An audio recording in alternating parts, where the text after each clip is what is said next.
Mr. Ambassador, thank you very much for your time. What are your thoughts on the current situation in Libya as it stands today? I think it's very sad what's happening there. I think the winds of change have blown over the Middle East. We've seen tremendous achievements in Egypt, a revolution led by young people who wanted more freedom, more change, more dignity. They have succeeded, and from there it has spread over the region. Unfortunately, the way the Libyan leaders have been dealing with the revolution is really unacceptable.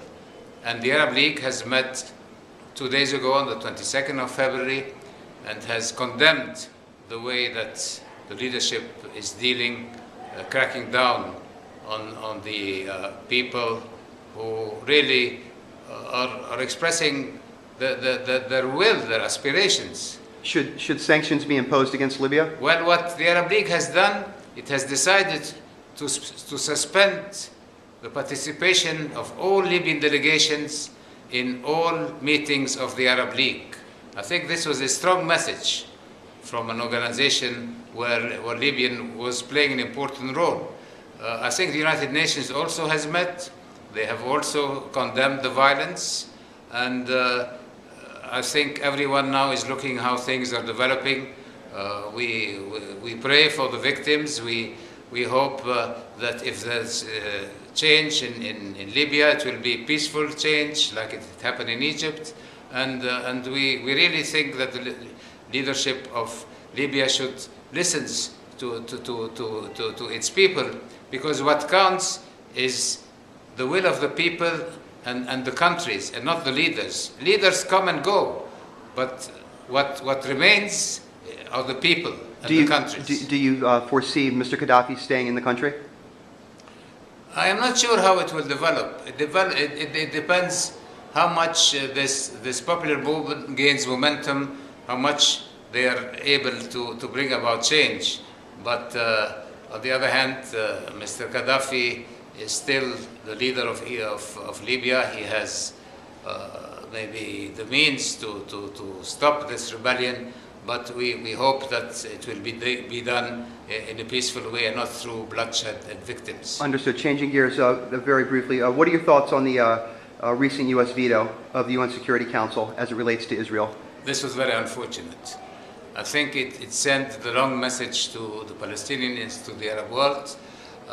We had really hoped that the U.S. administration that had condemned the establishment of settlements as an obstacle to peace, as illegal, and in the past had never vetoed a resolution condemning settlements. It was really unfortunate that they resorted to this at this instance, especially when there is this change in the Middle East, and that all these revolutions will reassess policies and perceptions, and I think this was really, in my view, the wrong message to send at this time to the region. And final two questions. What is your best advice to President Obama on ways that he can work with the Arab world? I think President Obama has adopted the right approach by supporting change in the Arab world, but saying that the real change and the way people want to change or have to be determined by the people themselves, and that the United States and the outside world cannot dictate to the people how change should be brought about, what kind of change is needed, but that the people have to decide their own future. I think this was a wise word, but I think this has to be coupled now with more backing to the countries that have been going through this transformation. There are big needs. For instance, in Egypt, I think we need more investment, we need more tourism, we need assistance in reform, in education, in building new institutions, and so on. And the United States can lead the world there in assisting Egypt in its needs. Great. Last question, sticking with Egypt, as someone who had a long and distinguished diplomatic career in Egypt, how concerned should Egypt's Coptic Christians be if the Muslim Brotherhood take over the country? I don't think the Muslim Brotherhood will take over the country. They are a segment of the population. They took part in the peaceful revolution that took place there. It's a reality. We have to deal with them as any other component of the society.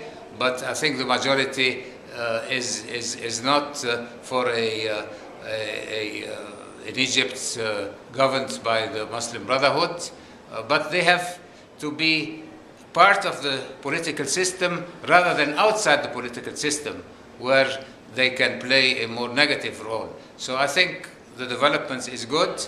They are now, they have created a new party, but a civilian party, not a religious party.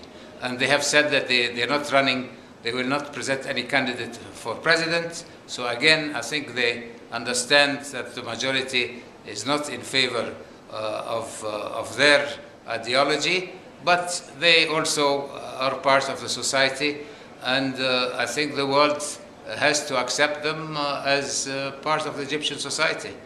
So I am not alarmed about the role, and I think that Egyptians are well aware this revolution was led by young, educated people who were using modern technology, the internet, Facebook, and so on. And I think this augurs well for the future of Egypt. How accurate are reports that President Mubarak has hundreds of millions, perhaps billions of dollars set aside for his after the presidency, his life after the presidency? I think these are rumors. They are unfounded claims. I think what we need in Egypt today is we need the unity among all Egyptians. We need people who committed crimes under the previous regime to be accounted for. The people of Egypt, of course, are trying now to get rid of corruption, to put on trial those who committed corruption. And if the leadership has millions of dollars, a lot of wealth hidden, I think it belongs to the people of Egypt if it was taken in any illegal way. But I think we are going through a transition. It will be difficult, but I hope it will be an orderly transition where everyone will be accountable for what they did, and that eventually we'll have a new system, a free system. We'll have open elections. We have, after reforming the constitution, we'll have a referendum on the few amendments to the constitution. We'll have parliamentary elections followed by presidential elections, and I think we'll have a civilian leadership that will emerge and hopefully lead Egypt to stability, more democracy, and prosperity for all its people. Mr. Ambassador, thank you for your time. Okay.